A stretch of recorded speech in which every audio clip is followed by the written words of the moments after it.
자, 정신건강 사회복지론 5주 첫 번째 시간입니다.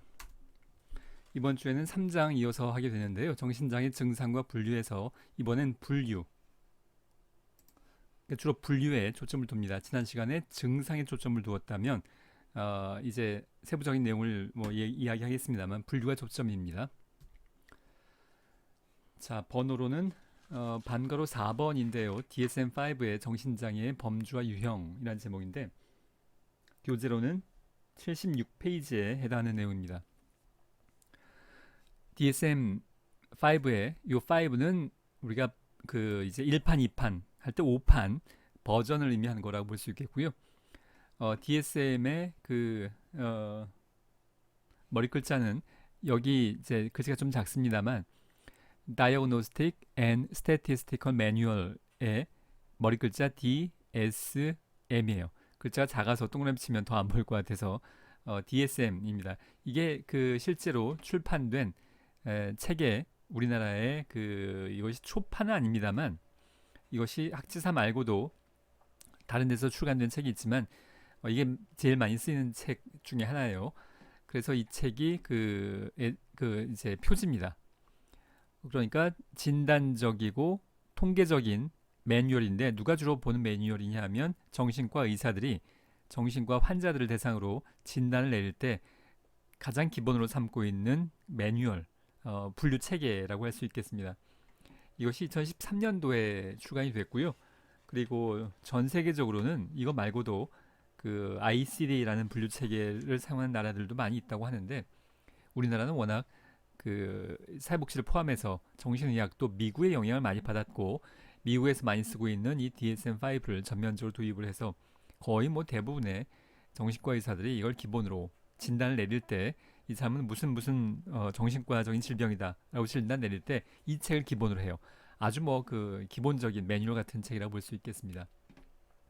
미국의 정신의학협회, 우리나라 뭐 워낙 여러 분야가 미국의 영향을 너무 많이 받아서 미국 정신의학협회에서 출간된 것으로서 정신장애 진단과 체계적인 분류를 위해서 편람된 책이라고 할 수 있겠습니다. 자, 그래서 DSM 방금 본 이 책이 한 1000페이지 정도 된 책이에요. 1000페이지가 넘는데 우리가 지금 교재에는 한 이 책의 아주 그 뼈대에 해당하는 내용을 한 10페이지 조금 넘게 그 요약을 한 셈입니다. 그러니까 1%, 이 책에 한 1% 옮긴 거예요. 요약을 해서. 그러니까 물론 충분할 수가 없겠고 이번 1시간 동안에 정신과 의사들이 다루는 이 책의 한 권을 통째로 이해한다는 것은 뭐 물론 불가능에 가깝습니다.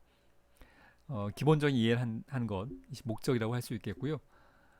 여기서 반괄호로 번호를 1번부터 우리 교재는 1번부터 20번까지 번호를 매기고 있는데 이것이 DSM의 체계, 분류 체계하고는 약간 달라요.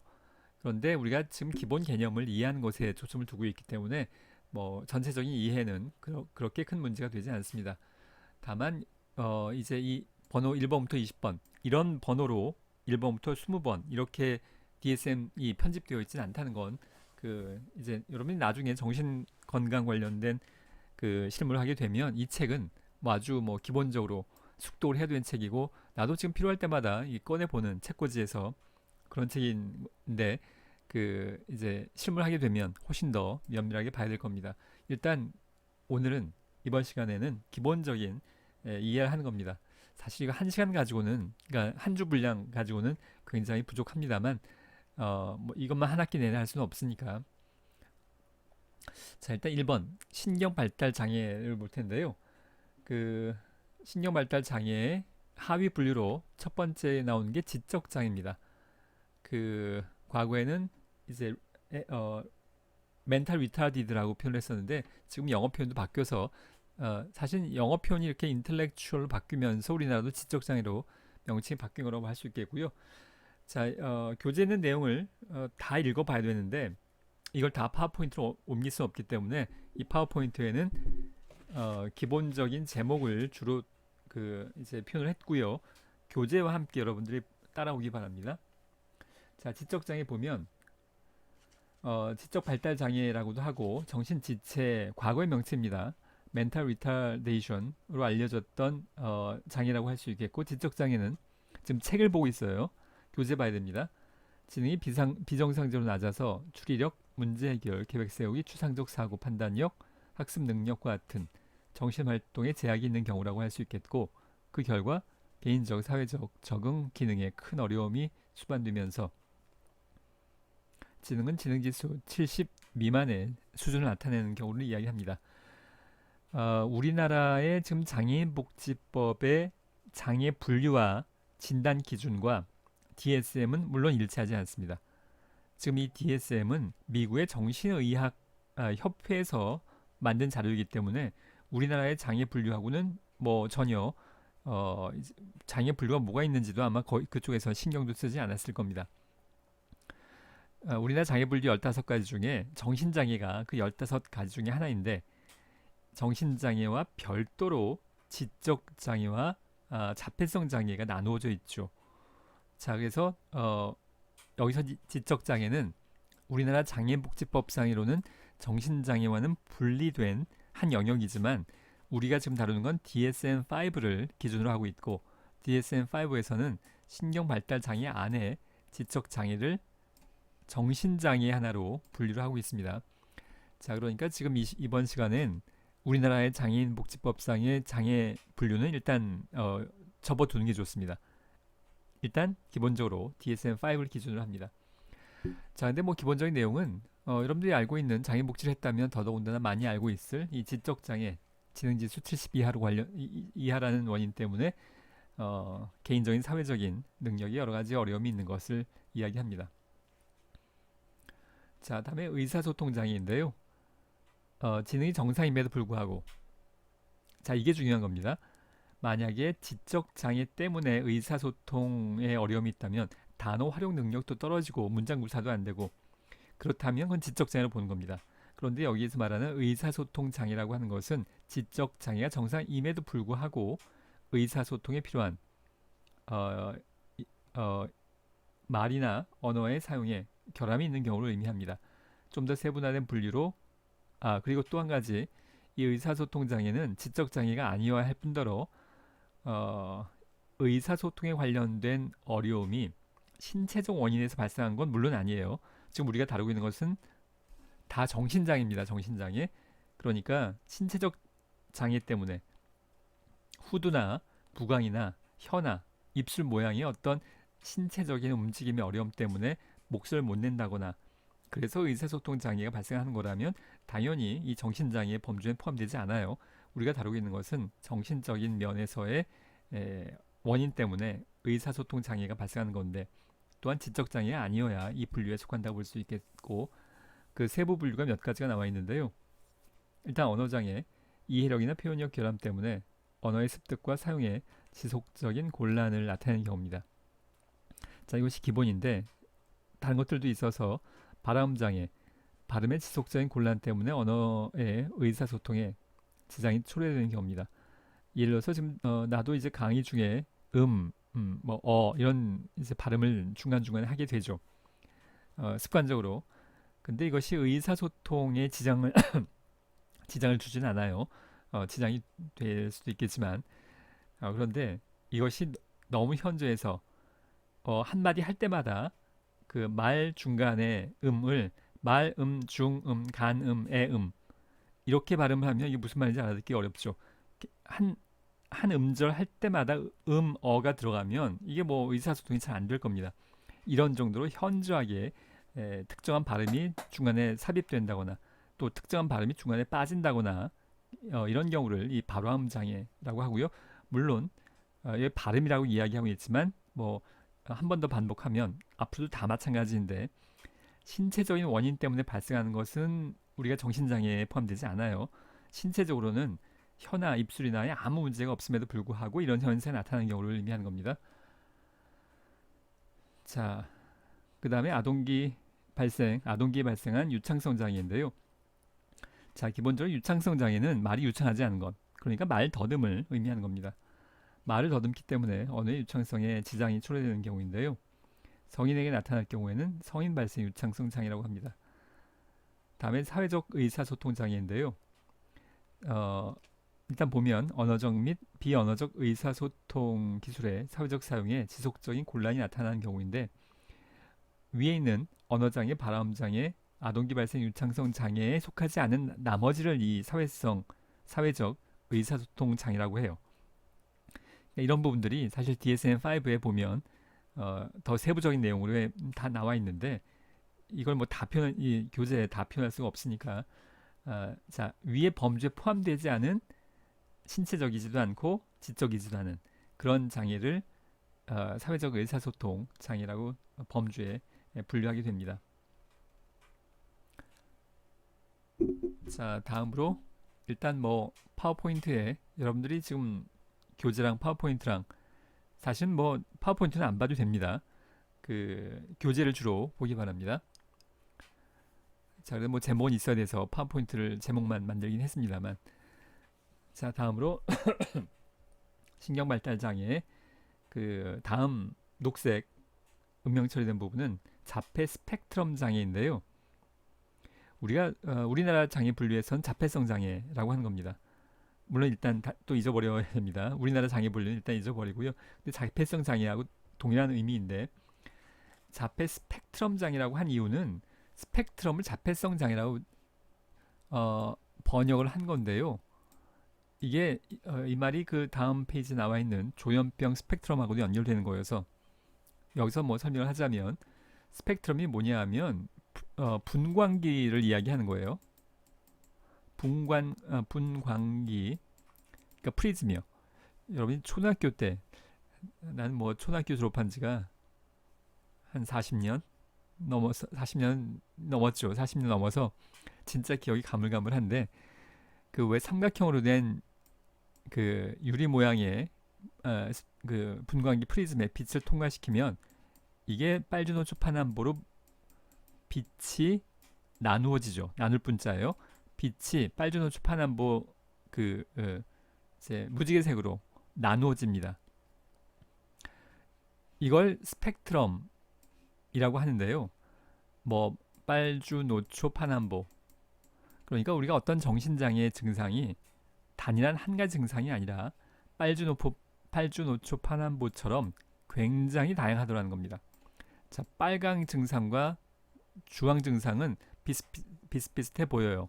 그런데 다음으로 갈수록 점점 더 다양한 증상이 나타나서 자폐성 장애, 자폐장애라는 것이 하나의 단일한 증상. 예를 들자면 뭐 우리가 그 일상생활에서 쉬운 예를 들자면 감기. 그럼 우리가 떠오르는 증상이 있습니다. 그런데 그렇게 단일하게 몇 개의 증상 나눌 수 없을 만큼 굉장히 다양한 증상들이 쭉 펼쳐져 있기 때문에 이걸 하나로 묶어서 뭐라고 표현하기가 굉장히 어렵더라는 것의 의미예요. 분열 조현병 스펙트럼 장애도 마찬가지고 증상과 특징이 너무 다양해서 조현병 환자들마다 자폐 스펙트럼 장애 여기서는 주로 아동을 신경발달 장애는 성장 과정의 아동 청소년을 주로 초점을 두고 있는데요. 자폐성 장애 청소년이 보이는 증상이 너무나 다양해서 이걸 도무지 이게 하나의 질병인가? 라고 묶어내기가 어려울 만큼 다양하더라는 겁니다. 그래서 스펙트럼, 우리말로는 자폐성이라는 단어를 과거에 안 붙이다가 붙이기 시작한 겁니다. DSM-5부터. 자, 자폐 증상에 대해서는 앞에서 증상을 잠깐 얘기했었는데요. 이게 스스로 자자의 닫을 패자, 타인과의 의사소통을 하지 않고 마음의 문을 스스로 닫아 거는 것, 자폐, 스스로 문을 닫아 거는 그런 것이 가장 특징적이긴 합니다만 방금 얘기했듯이 이게 도무지 증상의 범위가 하도 넓어서 이것만으로도 책 한 권 써야 됩니다. 그래서 이제 자폐 스펙트럼 장애라고 하는데 일단 교재를 봅시다. 사회적 상호작용과 의사소통에 심각한 어려움을 나타낼 뿐만이 아니라 그러니까 타인과 의사교류가 잘 안 되는 겁니다. 관심과 흥미의 범위가 매우 제한되어 있고 기이하고 상동증적인 행동을 반복적으로 나타냅니다. 상동증 앞에서 잠깐 다루었었던 내용이죠. 같은 행동을 반복하는 겁니다. 증상의 심각도는 보호를 필요로 하는 수준, 상당한 보호를 필요로 하는 수준, 매우 상당한 보호를 필요로 하는 수준으로 나눕니다. 자, 다음으로 주력결핍 과잉행동장애인데요. 이것도 장애인 복지를 했으면 아마도 다뤘겠지만 이것은 우리나라 장애인 장애 유형에 포함되어 있지 않지만 뭐 굉장히 많이 현장에서 관심을 갖고 있는 장애 범주이고 정신장애로는 이제 신경발달 장애 안에 속합니다. 주력결핍, 과잉행동장애. 보통 우리가 이걸 짧게 줄여서 머리 글자로 ADHD. 여기 A, D, H. 여긴 지금 안 나와 있는데 디스오더. 여기 디스오더요. 디스오더의 D까지 합쳐서 ADHD라고 표현을 합니다. 그러니까 주의가 산만한 거예요. 주력결핍. 가만히 앉아있지 못하고 대개 그 성장 과정에서 이 ADHD의 경우에 학습에도 많은 어려움을 겪죠. 가만히 앉아있지 못하니까 부산스럽고 그리고 과잉행동. 보통 아이들보다 훨씬 더 과격한 행동을 한다거나 뭐 벽을 기어 올라간다거나 이런 행동을 현저하게 많이 보이는 건데요. 이 ADHD가 대중들에게 알려지면서 부모들의 관심을 끈 이유가 우리 아이가 공부 못하는 이유가 이 ADHD 때문이지 않을까. 근데 이것은 과도한 사회적 현상입니다. 제가 보기엔 엄마들이 초등학교 1학년인데 우리 아이가 10시간씩 꾸준히 앉아서 책상에 앉아서 공부하는 걸 바래요. 그걸 기준으로 놓고 보면 우리 아이가 1시간도 못 앉아 있다고 해서 이거 ADHD 아닌가 라고 생각하는 경향이 있는데 아이들은 뛰어놀 나이여서 초등학교 1학년 아이가 하루에 10시간씩 책상에 붙어 앉아 있을 수가 없죠. 근데 부모 자신들의 기대에 못 미친다고 해서 우리 아이가 주력결핍 아니냐 이런 과도한 그 반응을 보이는 경향이 있습니다. 특히 우리나라에서는. 자, 주력결핍. 자신의 행동을 적절하게 통제하지 못하고 부주의하고 충동적인 과잉 행동을 나타내는 경우를 말한다고 볼 수 있겠고요. ADHD는 부주의 우세형, 과잉 행동 충동성 우세형. 그리고 이 두 개의 증상군이 합해진 유형 세 가지로 구분됩니다. 자, 다음으로 특정 학습 장애에 대해서 볼 텐데요. 여기서도 중요한 건 그 정상적인 지능을 전제로 하는 겁니다. 만약에 그러니까 뭐 수학이면 수학, 뭐 영어면 영어 이렇게 한 특정 영역만 학습에 어려움을 겪는 것이 아니라 전반적으로 다 어려움을 겪는다면 그건 지적장애예요. 특정 학습장애는 지적장애가 아닌데다가 어떤 특정 영역만 어려움을 겪는 겁니다. 읽기, 쓰기, 산술적 또는 수리적 계산과 관련된 기술을 학습하는데 현저한 학습장애가 나타나는 경우를 이야기합니다. 만약에 전반적으로 그 어려움을 겪는다면 그건 지적장애입니다. 자, 다음 페이지로 넘어가서 운동장애인데요. 자, 역시 이게 신체적인 어려움이 아니에요. 그러니까 신체적인 문제는 전혀 없는 겁니다.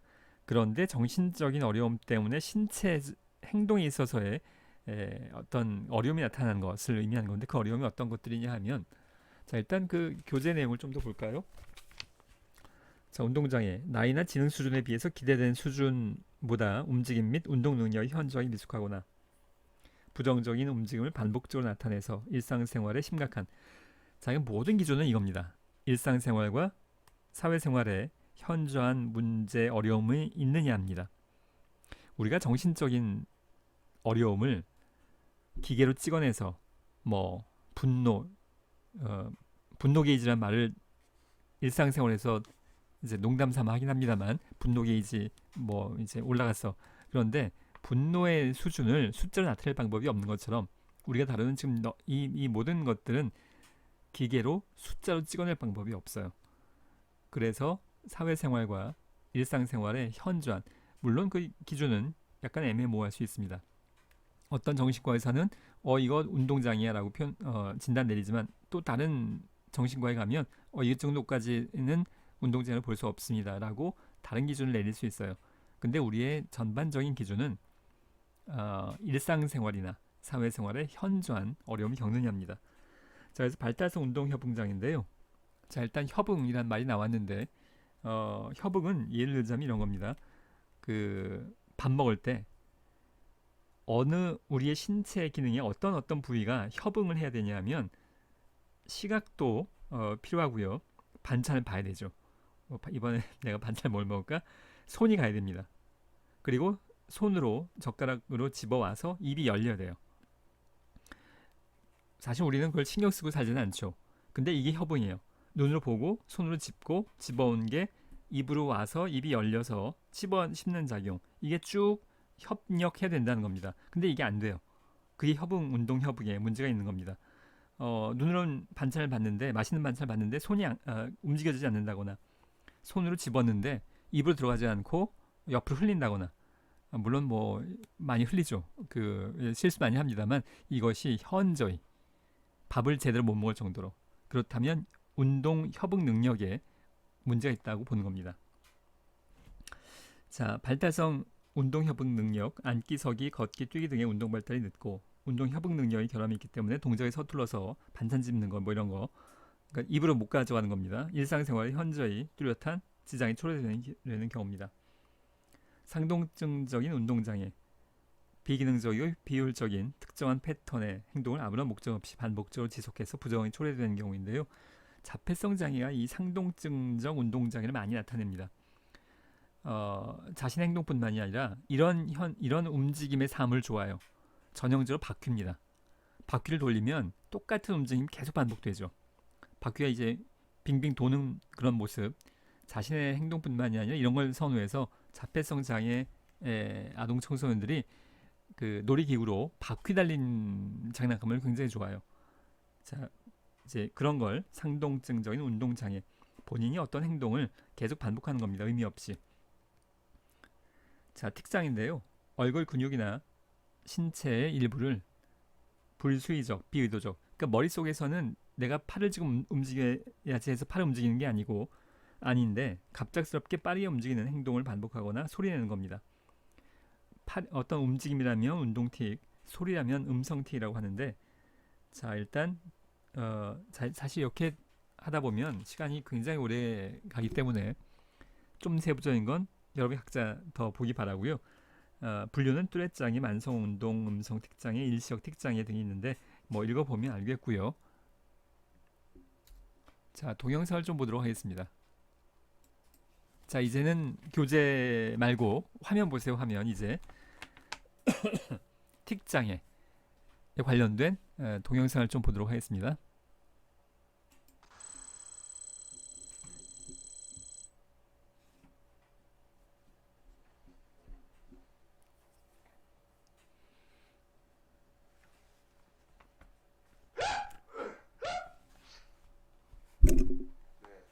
저는 홍광표입니다.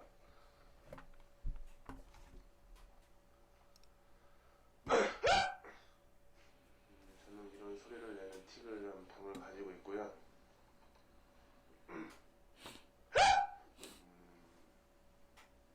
참 시끄럽죠. 저는 20대 초반의 남성으로 틱이라는 병을 가지고 있는데, 음성 틱을 가지고 있는데요.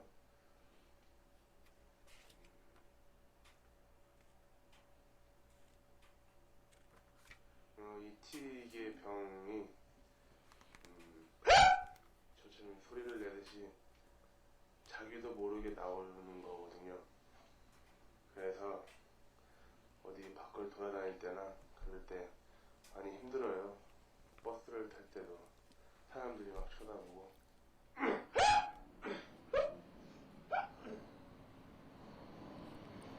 자, 여기까지 보도록 하겠습니다.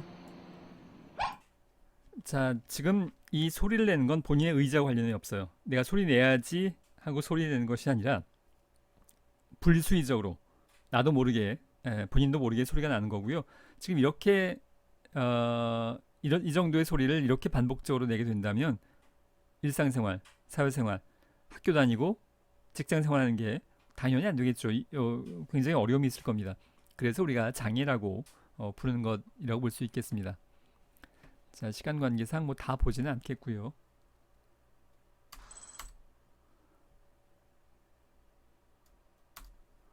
자, 다음으로 2번에 반괄호 2번으로 넘어가서요. 이제 조현병 스펙트럼 장애입니다. 우리가 정신분열이라고 과거에 불렀던 건데요.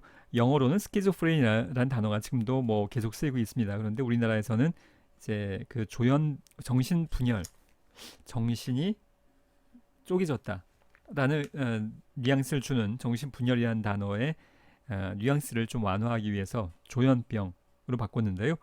조현이라는 것은 자, 일단 앞에 화면을 좀 보기 바랍니다. 이것은 조율하다는 거고요. 현은 현악기의 현이에요. 그러니까 현악기의 바이올린 같은 현악기의 현을 조율한다라는 뜻인데 이 과정에 어려움이 생긴 것이라는 의미에서 조현병. 그래서 정신작용이 사실은 딱 한 가지가 아니라 뭐 이제 그 전두엽, 뭐 소뇌 여러 가지 형태의 뇌로 이루어져 있다고 하죠. 이것들이 잘 조율되어져야 하는데 뇌요, 뇌. 그 이것들이 잘 조율되어져야 하는데 이게 뭔가 조율이 안 되는 겁니다. 마치 현이 현이 끊어진 그 바이올린처럼. 그러면 당연히 소리가 굉장히 이상한 소리가 나겠죠. 지금 여러 가지 뇌 기능이 잘 조율되어져야 하는데 그게 잘 조율되지 않아서 뭔가 바이올린 소리가 이상하게 나듯이 정신작용이 어려움이 생기는 것, 그런 의미를 비유해서 조현병이라고 이제 그 은유적인 표현을 한 것이라고 볼 수 있습니다. 자, 이제 교재 봅시다. 교재 77페이지에 보면 조현병을 비롯해서 그와 유사한 증상을 나타내는 정신장애를 의미하는데 조현병 스펙트럼, 이 스펙트럼은 앞에서 설명했듯이 증상이 너무나 다양하기 때문에 이걸 하나로 묶어서 설명하기 어려울 만큼 그만큼 다양하다는 의미예요. 망상, 환각, 와해된 사고 및 언어. 우리가 앞에서 증상에서 이 와해된 사고 및 언어와 관련된 내용들 여러 가지 다루었었습니다. 우원증이라거나 또 부적절한 행동. 우리가 보통 미친 사람의 행동이라고 생각하면 됩니다. 그 혼잣말을 많이 한다거나 뭐 이런 것들이죠. 그 다음에 둔마된 감정. 이것도 앞에서 증상 부분에서 한번 잠깐 설명했었던 건데 이것은 주로 정동에 대한 거예요. 감정의 생성과 표현이 둔해진 것을 의미합니다. 둔은 둔해졌단 말의 의미고요. 그러니까 앞에서 이제 어떤 예를 들었었냐면 바이킹 탈 때 정신과 환자와 함께 놀이동산에 가서 바이킹을 탔는데 바이킹을 타면서도 무덤덤한 표정, 뭐 표정도 없고 소리도 안 지르고 그의 생성 자체가 안 되는 거예요. 참고 있는 것이 아니라 그런 경우가 둔마된 감정. 그러니까 본인도 뭐 하나도 바이킹을 타면서 무섭지 않아요. 무섭다라는 감정이 안 생기는 거예요. 감정이 생성되지 않고 둔해지는 겁니다. 또 사회적 고립 5가지 중에 한 가지 이상의 증상을 특징적으로 나타내는 일련의 이상 행동을 말합니다. 유형을 보면 망상장애가 있는데 일단 이 교재 분류로는 내용이 틀린 건 아니지만 DSM-5를 기준으로 놓고 보면 망상장애는 조현병에 포함시키진 않고 별도의 장애 분류라고 볼 수 있습니다. 일단 뭐 내용을 이해하는 데는 이 조현병의 넓은 의미에서 조현병에는 망상이라는 증상이 많이 나타난다라는 건 맞는데 망상장애는 DSM-5에 의하면 이것은 별도의 분류 체계이긴 합니다. 자, 일단 비교적 다른 기능은 온전하지만 한 가지 이상의 망상이 특징적으로, 그러니까 조현병처럼 망상이 나타나지만 조현병의 다른 증상 없이 망상만 나타날 경우 망상장애라고 합니다. 과거에 편집증이라고 불렀던 장애고요. 그 다음에 단기 정신증적 장애, 조현형 장애, 조현병, 분열 정동 장애, 여기까지는 조현병에 속합니다. 여러분이 표에 보면 알 수 있듯이 주로 기간이라든가 증세의 정도에 따라서 나누는 기준들이 있고요. 이것은 이제 다 조현병에 속하고 분열형 성격장애가 하단에 있는데 이것은 성격장애에 포함됩니다. 그러니까 앞으로 우리가 하게 될 이제 성격장애에 포함되기 때문에 이것도 역시 조현병에 포함시키는 건 적절치 않아요. 이것은 성격장애 분류에 포함됩니다. 일단 내용을 보면 경미한 조현 증상이 성격 일부처럼 지속적으로 나타나는 경우인데 뒤에 한 번 더 나옵니다. 자, 다음으로 3번에 78페이지로 넘어가서요. 3번의 양극성 및 관련 장애를 살펴보면 기분의 변화. 자, 우리가 앞에서 기분에 대해서 다루었던 적이 있습니다. 감정을 기분과 정도로 나누어서 기분이라는 것은 정도에 비해서 주로 지속적인 감정 상태를 기분이라고 하는 것이라고 얘기했었는데요. 그런 기분의 변화예요. 주로 우울증과 관련되는 것이 대표적입니다.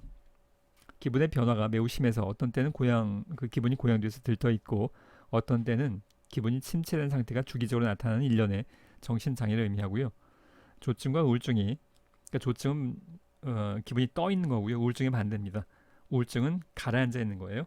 주기적으로 교차되면서 나타나기 때문에 조울증이라고도 하는데 조증 증상이 나타나는 경우에 심각도에 따라서 조증 사파 또 경조증 사파로 구분되겠고 조증 사파는 비정상적으로 과도하게 들뜬 고양된 기분이 그 앞에서 사실 이게 더 위험하다고 얘기했었죠. 물론 우울증이 심할 때 자살의 위험도 있지만 이제 뭐든지 해도 다 잘 될 것 같은 느낌. 그것 때문에 사고를 많이 치게 됩니다. 일주일 이상 지속적으로 나타나는 경우를 말하고 경조증 사파는 조증 사파의 증상보다 경미한 상태가 적어도 4일간 연속해서 나타나는 경우를 이럴 경우에 진단명을 이렇게 내리는 건데요. 여러분들이 그 다른 과목에서도 나왔을 법도 한데 이 사파 영어의 에피소드라는 단어가 익숙하지 않을 수 있겠는데요. 이 사파라는 사전적 의미가 뭐냐면 책에 삽입되어 있는 그림이에요. 삽화, 삽입된 그림입니다. 책에 따라 뭐 다르긴 합니다만 책이 뭐 300페이지짜리 책이다, 동화책이다라고 하면 거기에 그림이 모든 페이지에 걸쳐 있지는 않아요. 되게 부분적으로 있죠. 그러니까 그 그림이 중간중간에 끼어 들어가 있지 글이 더 많죠. 그림이 꽉 차 있진 않아요. 물론 이제 아주 어린아이들용은 주로 그림일 수 있겠지만 보통은 글이 더 많고 그림은 삽입되어 있어요. 중간중간에. 마찬가지로 정신과적인 증상이 365일 내내 꾸준하게 1분도 빠짐없이 쭉 지속되는 경우는 그렇게 많지 않다라는 겁니다. 그러니까 조증 사파의 그 사파라는 말의 의미는 24시간 또는 계속 뭐 일주일, 한 달 동안 그 상태가 계속 지속이 되는 것이 아니라 마치 동화책에 그림이 끼어져 있듯이 보통 땐 괜찮다가 어느 순간에 갑자기 조증이 발현되거나 그래서 그것이 마치 동화책 안에 끼어 있는 사파처럼 일상생활 안에 그 증상이 끼어져 있다라는 의미에서 사파 에피소드라는 단어를 정신과에서 많이 사용합니다. 자, 유형은 여러분들 각자 보기 바라고요. 자, 다음에 우울장애를 볼 텐데요. 자, 일단 이번 시간은 여기까지 이 마지막 화면이고요. 자, 책을 보겠습니다. 우울장애에 보면 우리가 우울장애 여러분들이 사회복지 프로그램 개발 이런 걸 할 때도 우울감을 완화하는 프로그램 목적, 목표 이런 것들을 아마 한 경우가 있을 것 같은데요. 우리가 그 정신 건강 관련된 세팅이 아니라고 하더라도 우리가 만나는 클라이언트와 관련된 어떤 문제점, 욕구를 사정하는 과정에서 이 우울감에 대해서는 굉장히 많이 다루고 있죠. 그런 의미에서 이 내용을 좀 더 볼 필요가 있겠고 만약에 일상적인 수준의 우울이 아니라 정신과적인 수준의 우울이라면 여러분들은 그걸 이제 지역사회에서 클라이언트 발견했다면 정신과로 일단 의뢰하는 것도 고려해 볼 필요가 있습니다. 자, 교재 내용을 보면 우울증을 주요 증상으로 하는 장애인데요. 우울하고 슬픈 기분이 들고 매사 의욕이 없고 공허하고 무가치감, 죄책감을 느끼고 짜증스러운 기분 등의 복합적인 감정이 하루 대부분 그리고 거의 매일 지속되는 경우인데요. 다른 거에 비해서 이 우울이라는 증상은 비교적 지속됩니다. 근데 조증의 경우에는 그것이 하루 종일 계속되는 것이 아니라 사파적이라는 것의 의미예요. 자, 유형에 보면 자, 하나하나 다 보진 않겠고요. 파괴적 기분 조절 곤란 장애가 있고 그 다음에 주요 우울 장애인데 이 주요 우울 장애가 우리가 통상적으로 이야기하는 일상적인 용어에서의 우울증입니다. 그걸 주요 우울 공식적인 DSM의 명칭은 주요 우울 장애예요. 자, 그리고 그 다음에 79페이지로 가서요.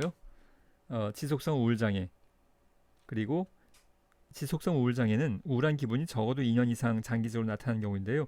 주요 우울 장애보다는 경미한 우울을 이 지속성 우울 장애에 포함시킵니다. 그리고 또 한 가지 분류는 월경전 불쾌 장애가 이제 울과 함께 나타나는 경우가 분류된다고 할 수 있겠습니다. 자, 이번 시간은 여기까지 하도록 하겠습니다. 자, 2강과 3강에서 이어서 계속 이제 이러한 패턴으로 진행이 될 겁니다.